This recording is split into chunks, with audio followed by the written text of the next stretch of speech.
Hi, చేపల చెరువులో pain ఉంది అని గుర్తించడానికి మనం ఎలా ఐడెంటిఫై చేయాలో చూస్తున్నాం. ఇప్పుడు చూడండి, గుంట పైన ఏ విధంగా డిస్టర్బ్గా ఉందో గుంట చూస్తున్నారా మీరు ఫ్రెండ్స్? చూడండి ఎలా కొడుతున్నాయో. దీన్ని తోకొట్టుడు అంటారు. ఈ విధంగా డిస్టర్బ్గా ఉంటుంది. ఇటువంటి టైంలో మీరు మ్యాథ్ ఇచ్చినా కూడా మ్యాథ్ సరిగా తీసుకోదండి. అసలు మ్యాథ్ మీదకి రాదు, పైన తిరుగుతూ ఉంటుంది చేప అంతా. మీరు బాగా గమనించాలంటే చూడండి,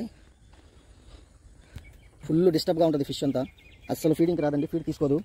స్టార్టింగ్ స్టేజ్లో మీరు ఉప్పు పసుపు అనేది ఇచ్చుకోవచ్చు. కొంచెం ఉప్పు పసుపు ఇచ్చుకుంటే ఏంటంటే కొంచెం క్యూర్ అవుద్ది. దీనికి ఏంటంటే మెయిన్లీ ఆర్గానిక్ కెమికల్స్ యూస్ చేస్తే చాలా మంచిదండి. పెస్టిసైడ్స్ ఉంటాయి, పురుగు మందులు, అవి వాడకూడదు ఫ్రెండ్స్. ఒకసారి చూడండి గుంట ఎంత డిస్టర్బ్గా ఉందో మీకు కనిపిస్తుందా? చాలా అంటే చాలా డిస్టర్బ్గా ఉంది గుంట మొత్తము. మీరు పేను ముందు కొట్టేటప్పుడు అంచులు ఉండే గడ్డి ఈ విధంగా నీట్గా కట్ చేపించి తర్వాత పేను ముందు అనేది ఇవ్వండి. చాలా జాగ్రత్తలు తీసుకోవాలండి పేను ఉన్నప్పుడు. చూడండి. Thank you friends. సబ్స్క్రైబ్. ఈ విధంగా పైన తిరుగుతుందండి చేప. ఫుల్ అంటే ఫుల్ డిస్టర్బ్గా ఉంటుంది. చూడండి, మీరు గమనిస్తున్నారా? మీకు కనిపిస్తుందా? చూడండి, జూమ్ చేస్తున్నాను మీకోసం. చూడండి ఎలా డిస్టర్బ్గా ఉందో. తోకలు కొరికేసుకొని గందరగోళంగా ఫుల్ అంటే ఫుల్ డిస్టర్బ్గా ఉంటుందండి ఫిష్ మొత్తం. అసలు ఫీడింగ్ రాదు, ఫుల్ ఇరిటేటింగ్గా ఉంటుంది దానికి. సబ్స్క్రైబ్ చేసుకోండి ఫ్రెండ్స్. మెయిన్ సబ్స్క్రైబ్ చేసుకోండి. మీకోసం ఇటువంటి మంచి మంచి వీడియోస్ తీసుకొస్తుంటాను.